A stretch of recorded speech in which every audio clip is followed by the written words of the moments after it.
Mark Twain once remarked how easy it is to make people believe a lie and how hard it is to undo that work again. Mark Twain was right. More than a year since Trump left office, the big lie has only gotten bigger. As CNN's Donio Sullivan shows us, it's taken on a life of its own.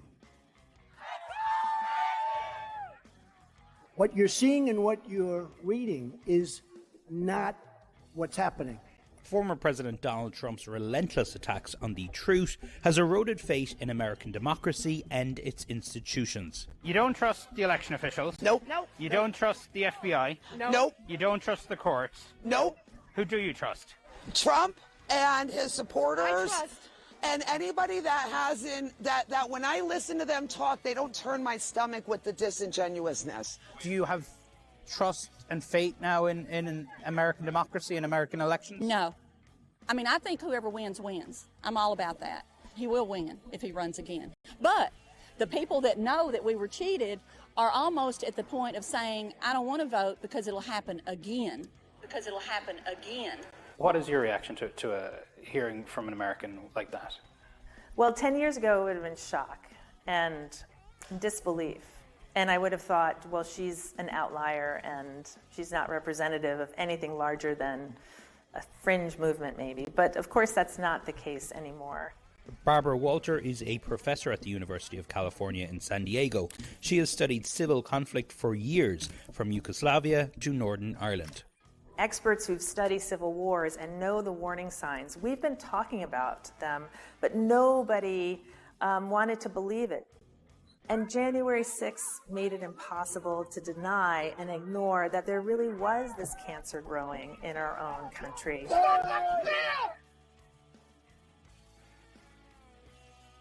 There was a threat that was mobilizing. She warns the constant barrage of lies undermining American elections from right-wing media, on social media, and from Trump himself has put the United States on a perilous path.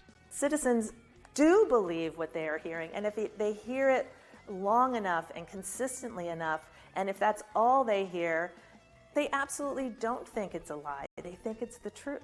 Will you trust the next election? Probably not. But that's a terrible thing, right? Oh yeah, it's a terrible thing. I don't think you can trust our government anymore. It's sad, but I really don't think you can. That's what Trump is all about, making the elections in the future fair so we can believe when you vote for somebody, that person's going to get your vote. You know, they're good people. They're trying to do what they think is right. It's the leadership that's cynical. It's the leadership that knows better, who's feeding them lies consistently. They always talk about the big lie. They're the big lie. While just 30% of Americans think there is solid evidence that there was widespread fraud in the 2020 election, 62% of Republicans say so. Looking ahead to the 2022 midterm elections, only 42% of Republicans say they're somewhat or very confident the results will be counted accurately. They're priming their supporters to believe that democracy isn't worth defending because they don't want democracy anymore. And Donio Sullivan joins me now. Donnie, great piece as always. I'm kind of curious, when you talk to these Trump supporters, do they have any ideas for an alternative to democracy? I guess maybe it's dictatorship.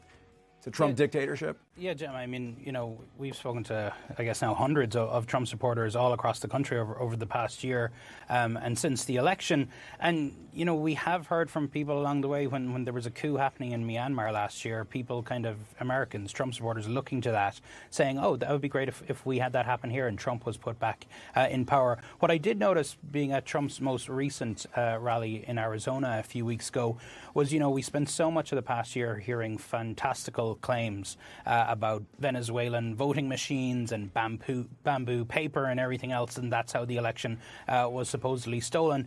The messaging seems to be a little bit more disciplined now, and we're hearing less and less of that from people and more support, more just straight support for those restrictive voting measures that Republicans are putting in place at the state level. So what we're seeing now is the base has been laid where there's all these conspiracy theories people truly believe, some of them really truly believe the election was stolen. Some of them know it's a talking point and know better. But some people, I think, as you saw in that piece, people literally draped in the American flag, believing this kind of stuff. And that is now they're giving their support to these kind of restrictive measures we're seeing across the country. Well, thank you for what you do, Donnie. It's I hope deprogramming some people, one person at a time, but great work as